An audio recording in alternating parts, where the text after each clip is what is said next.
السلام علیکم ورحمۃ اللہ وبرکاتہ نحمدہ ونصلی علی رسولہ الکریم اما بعد بسم اللہ الرحمن الرحیم۔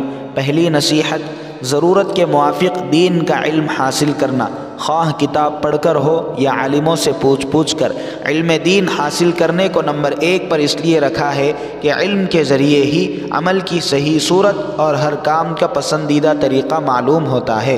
علم ہی نہ ہو تو آدمی یا تو وہ کام کرے گا ہی نہیں، اور اگر کرے گا تو اس کا پتہ نہیں ہوگا کہ وہ عمل معتبر و مقبول ہو رہا ہے یا نہیں۔ اسی لیے اللہ تعالیٰ نے جہاں اپنے بندوں کو کوئی کام کرنے کا حکم دیا ہے، وہیں اس کے کرنے کا بہتر و پسندیدہ طریقہ بھی بتلایا ہے۔ اب ایک آدمی کو مثلا نماز پڑھنا ضروری ہونے کا علم نہیں ہے تو وہ نماز پڑھے گا ہی نہیں، اور اگر اس کا علم ہے مگر اس کے پڑھنے کے مسنون و مقبول طریقے کا علم نہیں ہے تو پڑھے گا مگر اپنی عقل سے یا دوسروں کی دیکھا دیکھی پڑھے گا۔ ایسی نماز ضروری نہیں کہ اللہ تعالیٰ کے ہاں قبول بھی ہو، اور اگر قبول نہ ہوئی تو پھر محنت بھی گئی، ثواب بھی نہ ملا۔ ایسے پڑھنے سے فائدہ کیا ہوا؟ اس لیے ایک مسلمان کے لیے سب سے مقدم اور سب سے اہم کام جو ہے وہ علم دین کا حاصل کرنا ہے۔ اسی وجہ سے حضرت رحمۃ اللہ علیہ نے پہلی بات جو مسلمانوں کے لیے ضروری قرار دی وہ علم دین کا حاصل کرنا ہے۔ قرآن و حدیث جو ہمارے دین کا اصل سرچشمہ ہے، اس میں لکھا ہوا ہے کہ علم دین حاصل کرنا ہر مسلمان کے لیے ضروری ہے۔ قرآن مجید کی تعلیم ہے اقرأ بسم ربک الذی خلق خلق الانسان من علق اقرأ وربک الاکرم الذی علم بالقلم علم الانسان ما لم يعلم۔ پڑھو اپنے پروردگار کا نام لے کر جس نے سب کچھ پیدا کیا، اس نے انسان کو جمے ہوئے خون سے پیدا کیا۔ پڑھو وہ تمہارا پروردگار سب سے زیادہ کرم کرنے والا ہے جس نے قلم سے تعلیم دی، انسان کو اس بات کی تعلیم دی جو وہ نہیں جانتا تھا۔ دوسری جگہ قرآن مجید میں ہے فاسألوا اہل الذکر ان کنتم لا تعلمون۔ اگر تمہیں خود علم نہیں ہے تو نصیحت کا علم رکھنے والوں سے پوچھ لو۔ تیسری جگہ قرآن مجید میں ہی ہے فإن تنازعتم في شيء فردوه إلى الله والرسول إن كنتم تؤمنون بالله واليوم الآخر ذلك خير وأحسن تأويلا۔ پھر اگر تمہارے درمیان کسی چیز میں اختلاف ہو جائے تو اگر واقعی تم اللہ پر یوم آخرت پر ایمان رکھتے ہو تو اسے اللہ اور اس کے رسول کے حوالے کر دو، یہی طریقہ بہتر ہے اور اس کا انجام بھی سب سے بہتر ہوگا۔ پہلی آیت میں پڑھنے کا حکم دیا گیا ہے، یہ قرآن کریم کی سب سے پہلی وحی یا کہیے کہ سلسلے وحی کی پہلی قسط ہے۔ اس پہلی وحی میں علم حاصل کرنے کا حکم دے کر اللہ تبارک و تعالی نے خود ہی بتلا دیا کہ اسلام میں علم حاصل کرنے کی کتنی اہمیت ہے، اور ظاہر ہے کہ آیت میں پڑھنے سے اصلاً قرآن کریم یعنی احکامات الہیہ کو پڑھنا اور سیکھنا ہی مراد ہے۔ پس معلوم ہوا کہ علم دین کا حصول ہر مسلمان پر لازم اور ضروری ہے۔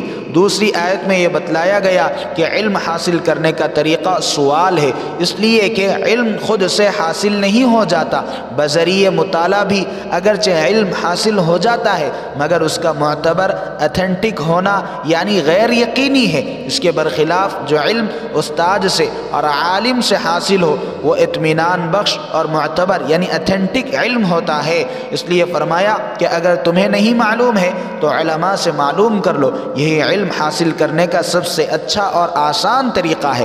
تیسری آیت میں بتایا جا رہا ہے کہ کسی معاملے میں یا کسی مسئلے میں عوام کے درمیان کوئی اختلاف پیدا ہو جائے تو انہیں چاہیے کہ اللہ تبارک و تعالی اور اس کے رسول صلی اللہ علیہ وسلم کی طرف رجوع کرے، اور جب نبی صلی اللہ علیہ وسلم پردہ فرمائیں تو ان کے دین کے ماہرین یعنی علماء کرام کی طرف رجوع کرے تاکہ وہ کتاب و سنت میں غور کر کے اس مسئلے کا صحیح جواب فراہم کرے۔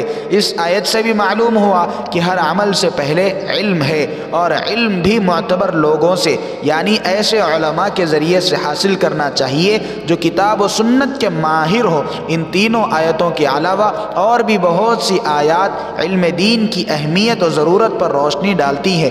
جہاں تک نبی کریم صلی اللہ علیہ وسلم کی تعلیمات کا تعلق ہے تو آپ آپ نے بھی حضرات صحابہ کو علم دین حاصل کرنے کی بار بار تاکید کی ہے اور مختلف طریقوں سے علم دین کی تحصیل کی ضرورت کو ان کے سامنے اجاگر فرمایا ہے۔ ارشاد ہے کہ طلب العلم فریضۃ علی کل مسلم، علم کا حاصل کرنا ہر مسلمان پر فرض ہے۔ معلوم ہوا کہ بقدر ضرورت علم دین کا حاصل کرنا اسلام کے بنیادی احکام میں داخل ہے اور تمام مسلمانوں پر فرض عین ہے، کوئی مسلمان اس سے مستثنی نہیں ہے۔ نیز ایک طویل حدیث امام منذر رحمۃ اللہ علیہ نے نقل کی ہے جس سے معلوم ہوتا ہے کہ آپ صلی اللہ علیہ وسلم نے ضروری دینی علم حاصل کرنے کے لیے صرف 1 سال کی مہلت دی ہے، اس کے بعد عذاب الہی کے نازل ہونے کی وعید بھی سنائی ہے۔ انہی وجوہات کی بنا پر حضرت حکیم الامت رحمۃ اللہ علیہ نے سب سے پہلی نصیحت بقدر ضرورت علم دین حاصل کرنے کی فرمائی اور ساتھ ہی ساتھ اس کے 2 طریقے بتلائے ہیں۔